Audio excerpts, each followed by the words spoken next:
All right, now, tonight, Windsor Academy would host Holy Spirit Prep at the Castle. Let's check out those highlights, and it would be homecoming for the Knights. And check it out, nice ride there. Wow. But the Cougars on the attack first. Johnny De Palma drops and decides to call his own number. He weaves in and out of defenders, muscles his way into the end zone, and then celebrates with his boys right there. Yeah, give me some love. And check out, this is a strike of their own right here. Blaze Dennis hands off to Jabori Goodson, and he's not gone.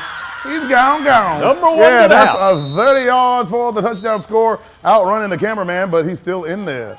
The Cougars are back with the ball. Max Bendig hands off to Jesus Anaya Ruiz, and he pounds his way into the end zone for 6. But the Knights aren't done yet. Blaze Dennis, love that name, drops back, rolls out, finds Matthew Scarberry. Oh, the referee would call pass interference, PI.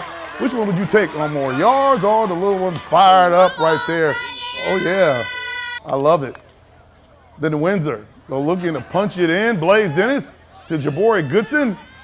And pull out your PS4 controller because he's juking all the defenders. He takes it in for 6, 2 points, no good. And that will be all she wrote. Zaxby's ever been scoreboard. Holy Spirit takes the L. Windsor on top, 48-29.